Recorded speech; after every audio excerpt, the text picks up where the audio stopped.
अस्सलामुअलैकुम। अगर आप ख़बरें वगैरह देखते हैं प्रिंट मीडिया या डिजिटल मीडिया, एक ख़बर लाजमी आपके सामने तवातर से गुज़र रही होगी कि सिंध में बैरिया टाउन मियाँ की जानिब से उनको अलाट करदा ज़मीन के इर्द गिर्द जो गाँव हैं, गोठ हैं, उन लोगों को ज़बरदस्ती बेदखल किया जा रहा है।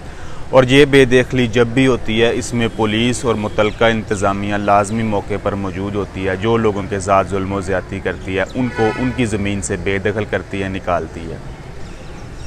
बैरिया टाउन वाले कहते हैं कि ये ज़मीन हमारी है, हुकूमत सिंध ने हमें दे दी है। गोठ वाले कहते हैं कि ये हमारी ज़मीन है, हमें यहाँ से कैसे कोई बेदखल कर सकता है, हमारे पास मालिकाना हकूक़ हैं। लेकिन बैरिया टाउन वाले कहते हैं हुकूमत सिंध ने हमारे आगे ये ज़मीन फ़रोख्त कर दी है। पहली बात तो ये है कि गांव गोठों में किसी के पास ऐसे मालिकाना हकूक़ होते नहीं हैं जैसे कि शहरों में आपके पास पक्की रजिस्ट्री या दूसरे कागजात होते हैं।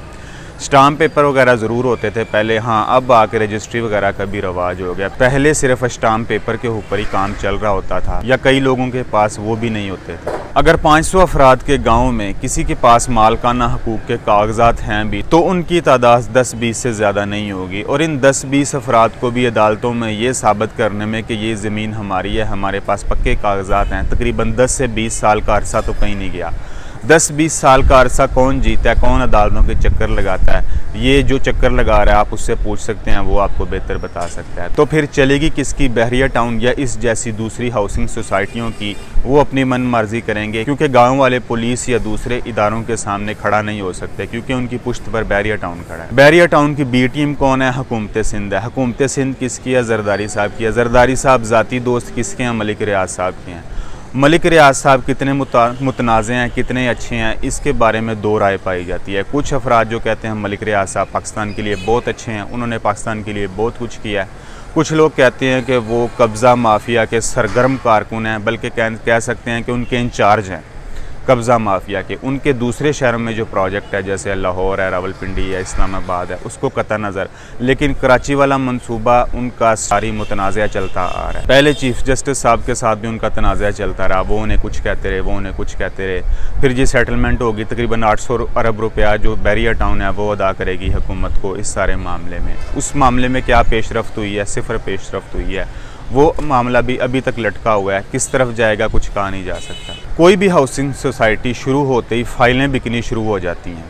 फ़ाइल क्या होती है? ये एक प्लाट नहीं होता, सिर्फ लोगों से पैसे इकट्ठे किए जाते हैं कागज़ों के ऊपर। आपका इस सोसाइटी में प्लाट मार्ज़ वजूद में आ गया, उसकी ये फ़ाइल है, आपके नाम पे प्लाट हो गया। अब आपने किस्तें देनी है, आपने नकद अदायगी करनी है, ये आप पे डिपेंड करता है।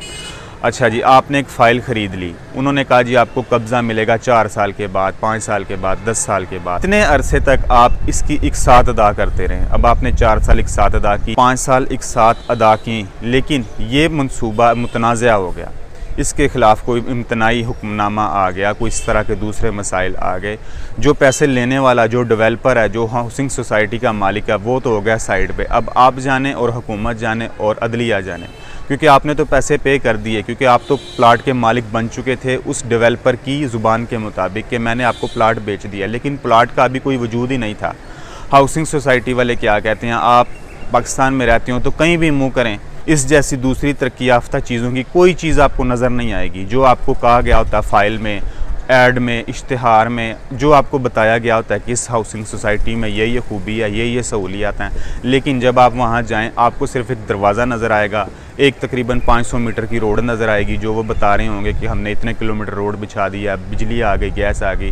हालांकि हकीकत में ऐसा कुछ भी नहीं होता। वो सिर्फ आपको फ़ाइल बेचने के लिए, फ़ाइल के सिर्फ कागज़ों के एवज़ आपसे पैसे लिए जा रहे होते हैं। आपको एक नहीं, दो नहीं, आपको लाखों ऐसे मुतासरीन नज़र आएंगे जो फ़ाइलें उठा के कभी इस दर कभी उस दर ज़लीलो ख्वार हो रहे हैं। उन्हें भी यही बेचा गया कि हम आपको फ़ाइल बेच रहे हैं, उनको भी यही बताया गया कि हम आपको प्लाट बेच रहे हैं, लेकिन वो प्लाट नहीं था, वो एक फ़ाइल थी। ये नकल की गई है DHA की कि DHA में इतनी अच्छी सोसाइटी है, इतने अच्छे घर बने हुए हैं, इतना अच्छा लाइफस्टाइल है, हमारी सोसाइटी भी उसी बुनियाद पर कायम की गई है। लेकिन वो एक झूठ होता है, शराब होता है, उसका हकीकत से कोई ताल्लुक़ नहीं होता।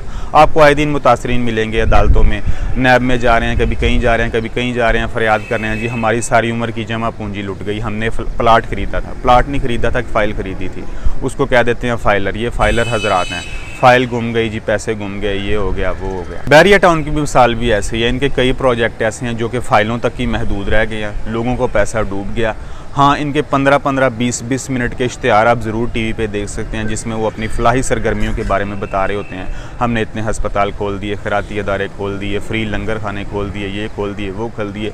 जो ये मुतासरीन हैं उनके बारे आप एक लफ्ज़ भी उनके मुँह से नहीं सुनेंगे, क्योंकि उन्होंने मीडिया में एक हाइप बनानी होती है कि हम बहुत अच्छे हैं, हम इतने अच्छे काम कर रहे हैं, खैराती काम कर रहे हैं, फलाही काम कर रहे हैं, लेकिन इसके बारे उनका कोई रद्द-ए-अमल नहीं आएगा। चाहे 10 बंदे, 20 बंदे, 1000 बंदे उनके दरवाजे पे जाके खड़े हों, जैसा कि कल मिसाल हमें कराची में नज़र आई है। कौम परस्त जमातों ने उनके खिलाफ एक बाकायदा एहतजाज किया, लोगों को मदऊ करके कि ये लोगों की ज़मीन खा रहे हैं, ज़मीन पर कब्ज़ा करते जा रहे हैं, इसका कौन ज़िम्मेदार है? हुकूमत तो ख़ुद साथ मिली हुई है लोगों को बेदखल करने में, तो हम किधर जाएं? जो गरीब हारी हैं, जो गरीब मजदूर हैं, बैरिया टाउन के इर्द गिर्द रहने वाले, क्योंकि ये एक तरीक़ाकार से चलते हैं। ये किसी इलाके में जाके तकरीबन 100 एकड़ 200 एकड़ ज़मीन ख़रीद लेते हैं, फिर इर्द गिर्द के लोगों को तंग करना शुरू कर देते हैं, क्योंकि इनकी बदमाशी में कोई इनके लेवल का होता नहीं है। तो फिर ये लोगों से इस तरह ज़ोर ज़बरदस्ती से कौड़ियों के दाम ज़मीन खरीदते हैं। ये किसान पेशा मजदूर से 20 लाख रुपए एकड़ ज़मीन खरीद के 5 मरले का प्लाट 1 करोड़ में उसी को बेच रहे होते हैं। इनका ये आलम है, इनका ये लेवल है। फिर ये कह रहे होते हैं कि हम गरीब की फलाह व बहबूद के लिए इतने इतने बड़े काम कर रहे हैं। ज़्यादा दिन नहीं गुजरे, गुजरांवाला का वाक़या भी आप को याद होगा। वहाँ भी इस तरह ही फाइलें बेची गई हैं एक नाम नहाद सोसाइटी के नाम पर। जब लोग इकट्ठा हुआ तो सिक्योरिटी गार्ड ने फायरिंग कर दिया, 3 बंदे जान से गए हैं और तकरीबन 10 बंदे ज़ख्मी हो गए हैं। क्या नतीजा निकला है? सिफर नतीजा निकला है, क्योंकि ऐसी हाउसिंग सोसाइटियों के मालिक बहुत ज़्यादा बाअसर होते हैं। इंतज़ामिया में उनके हाथ होते हैं, पुलिस में हाथ होते हैं, उनको कोई हाथ नहीं डाल सकता। आप सिर्फ ये बता देंगे कि सिंगल बंदा जो बाअसर है, जिसने लोगों के पैसे खाए हैं, वो गिरफ्तार हुआ है? आपका जवाब होगा नहीं गिरफ्तार हुआ, और ना ही गिरफ्तार होगा। सिक्योरिटी गार्ड शायद चंद दिन के लिए अंदर गया हो, लेकिन बाअसर इंतज़ामिया, बाअसर जो मालकान है, वो ऐसे ही आज़ाद फिरे होंगे। वो कहीं और जाके सोसाइटी कायम करेंगे, एक दरवाज़ा बनाएंगे, वो जाके कहीं और सोसाइटी कायम करेंगे, एक बड़ा सा दरवाज़ा बनाएंगे, 300-400 मीटर की रोड बनाएंगे और धड़ाधड़ फाइलें बेचने शुरू कर देंगे। ये जी आपके इलाके में एक नई हाउसिंग सोसाइटी आ गई है, अपने बच्चों को बेहतर मुस्तकबिल दें, हमारे 50 साल तजर्बे से फ़ायदा उठाएं। आपने पाकिस्तान में ऐसी हाउसिंग सोसाइटी नहीं देखी होगी, आप लाइफस्टाइल को इंजॉय करें, ये करें, वो करें। एक लंबी चौड़ी दास्तान होती है जो कि ख्वाब की सूरत में आपको बेची जा रही होती है और आप ख़रीद रहे होते हैं। 5 साल के बाद जब आप 1 करोड़ रुपये, 2 करोड़ रुपये अदायगी कर चुके होते हैं, वो मालकान साहब भी गायब हो जाते हैं, क्योंकि उन्होंने वो हाउसिंग सोसाइटी कहीं और जाके कायम कर ली होती है और वो दरवाज़ा आपका मुंह तक रहा होता है। ये हाउसिंग सोसाइटियों का घन चक्कर पूरे पाकिस्तान में चल रहा है और ये एक ना रुकने वाला सिलसिला है, जिसमें कोई कमी फ़िलहाल तो आती नहीं दिखाई दे रही, क्योंकि इनमें 90% हाउसिंग सोसाइटियाँ हैं ही गैर कानूनी। और जब हैं ही गैर कानूनी तो फिर वो कैसे अखबारात में इश्तिहार दे रहे हैं, डिजिटल मीडिया पे इश्तिहार चला रहे हैं, लोगों को बेवकूफ़ बना रहे हैं कि आओ प्लाट खरीद लो। एक चीज़ ही गैर कानूनी है तो आप वहाँ कैसे प्लाट खरीद सकते हैं? 100 हाउसिंग सोसाइटी कायम होती है, 4-5 के ख़िलाफ़ जो हुकूमत एक्शन लेती है कि ये गैर कानूनी है, लेकिन 95 फिर भी लोगों को फ़ाइलें बेच रही होती है, जिसके बाद एहतजाज की सूरत में ये सिलसिला निकलता है, जो कि हमने कल कराची में देखा। एंड में नुकसान किन का होगा? जिन्होंने फ़ाइलें खरीदी हैं या जिनकी ज़मीन पर कब्ज़ा किया गया है। मलिक रियाज साहब या इन जैसे दूसरे डेवलपर्स का कोई नुकसान नहीं, क्योंकि उन्होंने पहले ही पैसे वसूल कर लिए होते हैं। उनकी बला से प्लाट बिकें ना बिकें, हुकूमत प्लाट ना बिकने दे, अदलिया ना बिकने दे, क्योंकि वो पहले ही पैसे खड़े करके फ़रार हो गए होते हैं। और आपको ये बात साबित करने में 10-20 साल तो लग ही जाएंगे कि मैंने कैसे प्लाट ख़रीदा, कैसे फ़ाइल ली और मेरे साथ कैसे फ़्रॉड हुआ। क्योंकि ये फ़्रॉड एक नहीं है, ये लाखों की तादाद में लोग मौजूद हैं। सिर्फ आप पर्दा उठा के देखें, आपको हकीकत नज़र आ जाएगी। अगर आपको ये वीडियो पसंद आई हो तो इस चैनल को ज़रूर सब्सक्राइब कीजिएगा। टेक केयर, अल्लाह हाफ़िज़।